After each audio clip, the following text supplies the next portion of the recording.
we are live from Burbank, California. No, we're not in Burbank. Mark, do you know that reference That at was all? Johnny Carson, man. I tell you Oh, what, was it Johnny Carson it or was was it, Johnny Carson. or was it Well, Latin? Johnny Carson and Laugh-In both, but they were both at Burbank. NBC Studios was Burbank, still is Burbank, I guess. Yeah. So, yeah. Guys, that brought up a memory. Okay, we're actually recording live, but you won't be listening or viewing us live. Amy's in Richmond. Mark, are you in Linwood? I'm in Baser, Kansas, just outside of Linwood. It's a suburb of Linwood, so I'm in beautiful Metro downtown. Linwood. I'm in beautiful downtown Franklin, Tennessee, on Main Street. Mark, Franklin has to be one of my favorite towns ever, and Really? Main Street is one of my favorite places to be. It is very historic and very beautiful. It really is.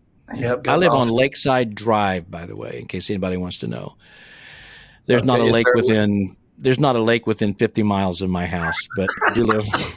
That's the truth. But it's just, hey, why not call it Lakeside? Sounds cool, right? So they named it Lakeside Drive, but no, there's no lake anywhere near here. So, yeah, like living on Beachfront Road in Kansas, it doesn't make, or Mountain View, either one of those, none of those. And there's an intersecting road called Oceanfront. Yeah, something like that. So, well, in episode number 265, which was when Mark and I were last together, we talked about questions that you could ask longer term members. We're going to go one level deeper, and we're going to talk about engaging a matriarch or a patriarch to help you to understand how to revitalize a church. Mark, just before we get into some of these points, got any great stories about matriarchs or patriarchs that you have engaged in church revitalizations in the past? Positive ones or negative ones? The old man chuckle that you do. I did a transitional interim, and the deacons wanted me to make some changes, and they empowered me to make the changes, and then they kind of hid behind the barn. But no, they were sort of there to help me. But we made some of the changes, and so a couple of the matriarchs and patriarchs didn't like the changes, and so they. Some of them quit coming to worship. They would go to the Sunday school class, and then they would leave and go home. And a couple of them were, one of them particularly was in a walker. It took him a long time to get from the Sunday school class to his car. So it wasn't like he didn't dart out. It was sort of like a progression. Everybody knew he was leaving, so it was pretty obvious. So one Sunday, I just thought, well, I'm going to ask him. So I went back there and I said, hey, brother, I see you're leaving after Sunday school. Are you not feeling well? And no, he told me he felt just fine. And he kind of put his finger in my chest and told me I was the problem. And as long as I was there, he wasn't going to be staying for worship. So it's always fun to preach after that. That's a really exciting kind of thing. And so and it's a long story, but that's probably not how you want to start. But trust me, there are many people listening who've dealt with matriarchs and patriarchs that way, because that's why they're matriarchs and patriarchs. They're used to having it their way, so to speak.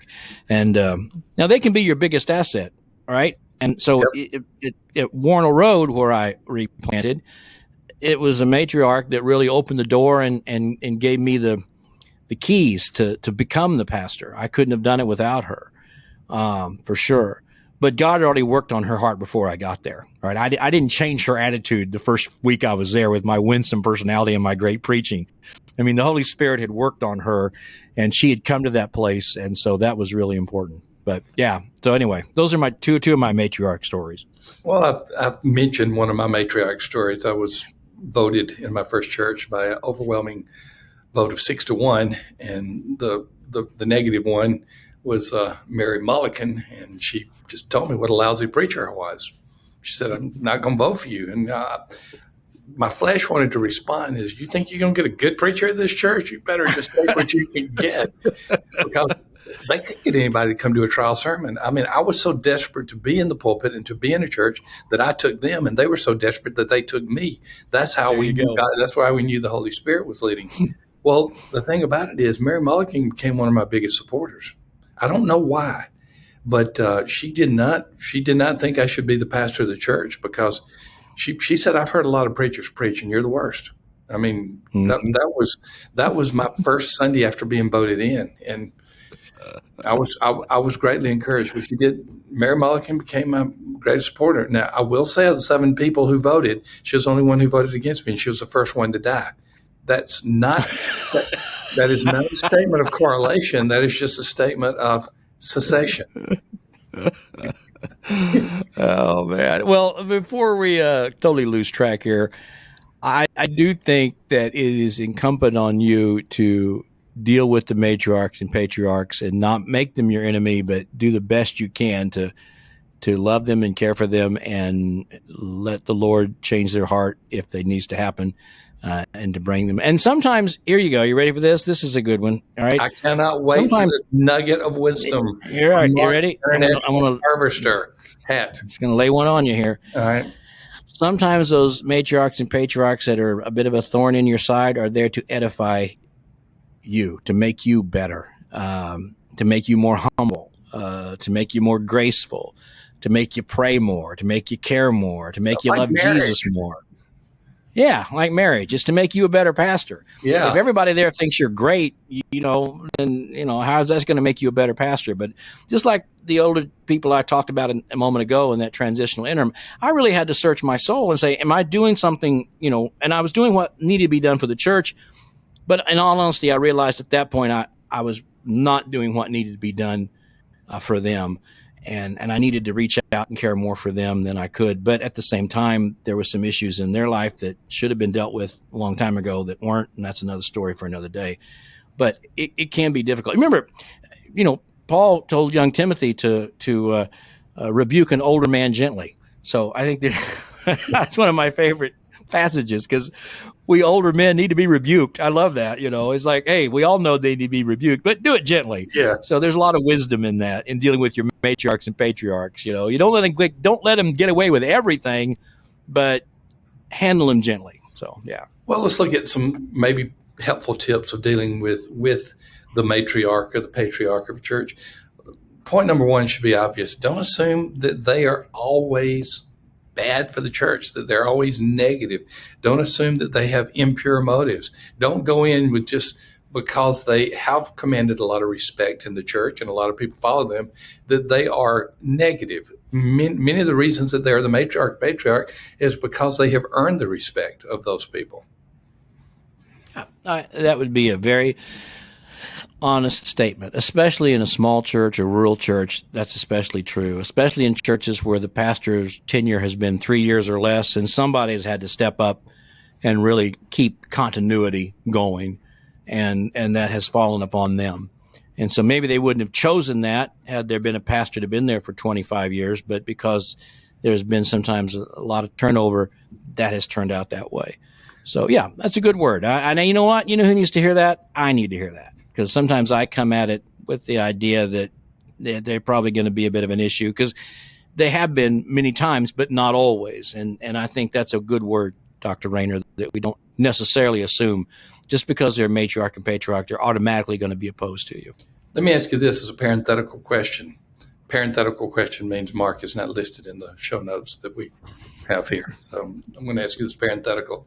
Is it usually, for you in your experience, a matriarch or a patriarch? Matriarch. Same for me. Matriarch. Matriarch. Mm-hmm. Yeah. Yep. And that's another podcast for another day why that is. But yeah, usually it is. It really is. Always has been. I think back, I've been doing this for 45 years, and even in the very first churches I was a part of in rural North Missouri, it was definitely the matriarchs. Yep. Yep. Same experience. Maybe we'll dig into that at some point. Secondly, get their opinions, and if you can, buy in on major decisions that change the church. Sometimes you can't, but it sure has make it go a lot smoother and better if you can get their buy-in and get their opinion on the front end. And don't make them change things that don't matter. I mean, if it's not going to make a difference in making disciples and reaching people for Jesus, don't make a big fuss out of changing it. Would you like an example, Dr. Rayner? Mark, could I bother you to give me an example of the you just said? Let me try to dig one out here, all right? But when I was at Warnell, in Kansas City, and we had 18 or so elderly Romanian members, and the church began to grow a little bit, and we had a lot of younger people coming. We wanted to have a Mother's Day dinner after church on Mother's Day, and we wanted to make it look really nice. And so I had some young ladies that were young married women who wanted to decorate for the Mother's Day dinner, right? But I had some matriarchs in the church that, you're going to find this hard to believe, but the kitchen was sort of their domain, right? The church kitchen had been their domain since FDR's second administration. So they'd been doing that for a long, long time. And so I was in the building on a Saturday. Administration, now that I think about it. I was in the building on a Saturday cramming for my sermon, and I heard some commotion down in the fellowship hall that turned into really some voices being raised in a very hostile kind of way. So I thought, the best thing I can do is to take my notes and leave the building before anybody knows I'm there. That was my initial thought. But that is the coward's way out of wisdom. That's the coward's way out. So, but I went downstairs, and what had happened was there was just a disagreement over how we were going to set up the kitchen, the family room, the fellowship hall tables. The young ladies wanted to set them up in sort of a haphazard way and use different colored tablecloths.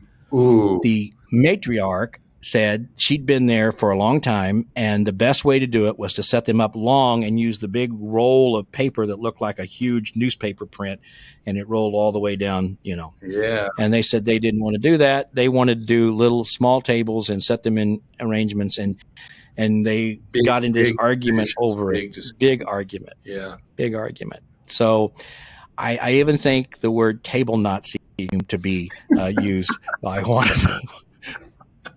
Yeah, by one of the younger ladies. So it kind of went down from there, And so basically what I did, I took both sides and kind of took apart and went talk to the older ones, talk to the younger ones. Basically, I told the younger ones this. I'm making all kinds of changes in this church.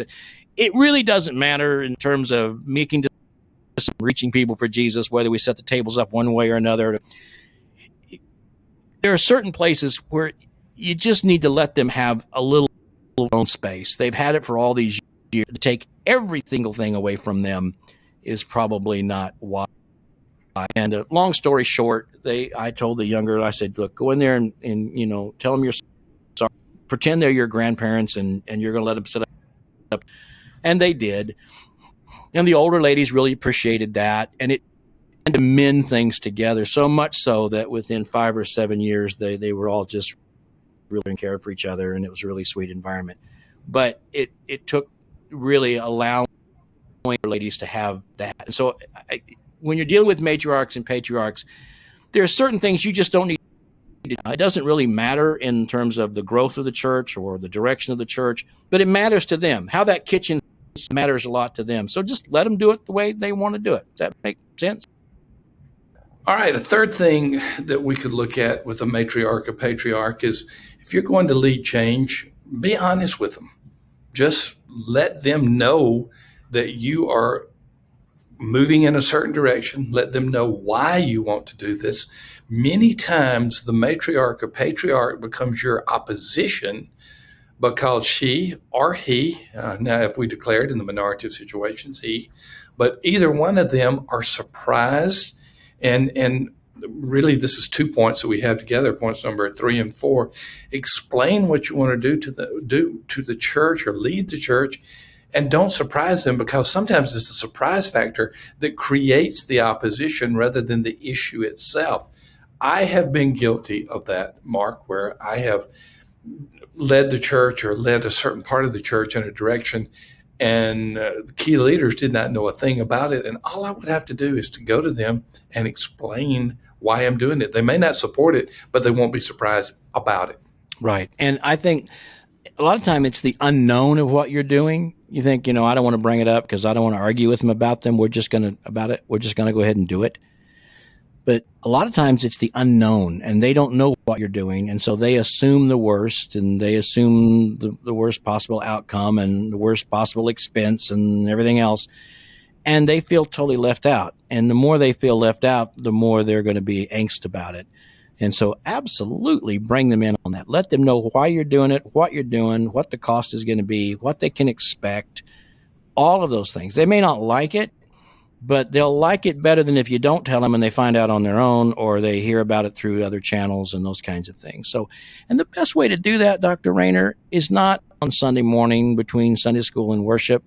It's to find out what they like to do. And if they like to fish and he's a patriarch, go fishing with him. And then while you're fishing, talk to him about what God's been telling you and what you feel like the church needs to do. Or if she likes to garden, tell her you want to learn a little more how to raise rhubarb and go out and work with her and her rhubarb, whatever rhubarb grows. I don't know how rhubarb grows. My mother used to make rhubarb pie, and I thought I never wanted a rhubarb pie. I don't know how you need a pie out of weeds, but nonetheless, I digress again. But spend time with her in the garden if she's a patriarch and she likes to garden. And while you're gardening, talk to her about the church and where you think God may lead it and how they could have a part in that. And then finally, always ask them to covet with you to pray with you about these changes and get them involved in it. Far more important than just kind of bypassing them and thinking, well, they're not going to agree to it anyway. We'll just move beyond them. That's not going to do you very well. Yep. I'll give you one of my success stories and one of my failures. Let's start with the success story because it's more pleasant and it's right on the tip of my tongue anyway. First church, Southern Indiana, the Church of First Merle. And because he was the patriarch, his wife Ruby was the matriarch. And I said I wanted to talk to him about something. He said, well, I'm going to be kind of busy. If you want to help me strip backy, you come on. I didn't know what that meant. I had no idea what that meant. Backy was tobacco. Right. Stripping it was just what it sounds like. It's pulling those suckers. Man, after about 2 hours of stripping tobacco, I smelled like a walking cigarette. I mean, it was. And I'm sure I did everything wrong in my methodology. I'm not prone to being very effective with manual labor. I'm trying to discover which end of a screwdriver to use at the present right now. And I'm sure I did everything wrong, but he engaged me and we got a lot done in those 2 hours. One of the things that I wanted to do is I wanted to move some of the artifacts that were ungodly in the church out. And I said, now we don't have to, Merle. It's not the end of the world, but we've got some people coming in wanting to know which of those gods we worship that are kind of these little men that are anyway. There were these artifacts that represented other religions that somehow got into our church sanctuary. That's interesting. It was interesting, and it was something that I wasn't going to fight about, but I said, can we do that? And he said, well, I think it was a gift from such and such. I said, you know how long ago that was? He said, well, I reckon about 30, 40 years ago. I said, do you know where they are? Long dead. I said, can we move them? Yeah, we move them. Mm-hmm. And so I stripped backy, and I was able to have a success. Now, another time, I talked about a new outreach ministry that we were going to initiate right prior to preaching. I had told a few people about it that I thought would be embracing of the moment. But do you know why I didn't tell the matriarch, Mark? I have no idea. Because I didn't want the negativity. It's like, it's called leadership by postponement. Right. You put off the tough decisions and the tough conversations, even though you know you're going to have them later, and they're probably going to be more difficult later. Right. So it was a mess. We never went through that outreach program, which was on my heart and dear because I avoided the conflict. Yeah. Leadership by postponement is terrible. Yeah. And you never postpone it and it gets better, right? It never corrects itself at that point. And I've never felt like I've dealt with that too soon. Normally, I've always felt like I dealt with that way too late. And and that's something I've learned over the years because I was always kicking the can down the road early on. So I've learned to deal with things a little quicker. Not perfect, but better. Yep. Last point on this is get to know and engage their allies, not to try to divide them, but to try to get to know them better and perhaps to have some positive influence. There will be certain people in the church you can go talk to and they say, yeah, I know such and such, and that would be the matriarch. Help me to know, how can I be the most effective pastor to this person? Yeah. Get to know their allies. Yeah. Don't you think that's helped? Yeah, and also have their peers help. Yeah, get to know their allies. Or another way I I say it is try to get their peers to see it your way and let the peers talk to them rather than you just talk to them. Early on, I was at a church and we brought in a young couple right out of college, first year out of college, and they're doing their best to lead our music, and they're not doing it the way this older gentleman who'd been in the church for many years was liking it. And I knew that, but after church, he came up and he just felt like he needed to tell them how much he didn't like it, and and how inappropriate it was, and how it was just, and he was, sometimes when people get to be old, they can get cantankerous. You don't always know the pain they're having, the sorrow they're having, even sometimes maybe the mental lapses that they have. You kind of do have to look at it in that regard. And I bet you probably 40 years ago, he wouldn't have been quite that harsh, but he was pretty harsh. And I was just stood there and was sort of dumbfounded. And I thought, if I just argue with him and defend this young couple, it's not going to help any. So I went to a couple of other older people in the church and I said, will you help me with something? Can you tell, I won't give you his name, but can you tell him that maybe we shouldn't talk to our new music person that way? Could you help? And they did. And it worked. He heard from them more than he would have heard from me. So I think sometimes they're allies and sometimes you go, hey, could you kind of, and he heard from his peers more than he would have heard from me because I'd only been the pastor for a few months. So that was another great insight I'll just throw at you there. Of course, they've all died and gone to heaven now, but nonetheless, it was still a good story while it lasted. So it is a good story. Well, if you have not listened to episode 265, I encourage you to go back because we talked about engaging the longer term members. And we then skipped over to episode 267. What I mean, skipped over, Kevin Ezell was in between the two of us with his podcast and me. But Mark Clifton and I have talked about, at least when we've been together, in episode 265 about engaging longer term members. And now in episode 267, specifically the matriarch and the patriarch. This is the reality in many churches, and it's where church leaders particularly make some of the biggest mistakes. And so we just want to encourage you to engage these people, to pray for these people, to love them, and not to expect the worst out of them. And you may find out that they're not your biggest obstacle, but they could become your biggest friends. And if you do that, you're one step closer to revitalization. Spend time with them. Spend time with them. And don't be in a hurry. And let them talk. And just spend time with them and don't be in a hurry. I can't say that enough, for sure. Well said, and a fitting end to two podcasts where we're talking about people who've been in the church a long time in church revitalization. Thank you, as always, for joining Revitalize and Replant. Thank you to the North American Mission Board for making this series available as a ministry free to you. Thank you for being a part of both the video at YouTube and the audio wherever you listen to it. Hey, subscribe at YouTube. Give us a rating and review at your favorite podcasting app. Get the word out because we make this ministry, North American Mission Board makes this ministry available for you. Thank you, and we'll see you in the next episode.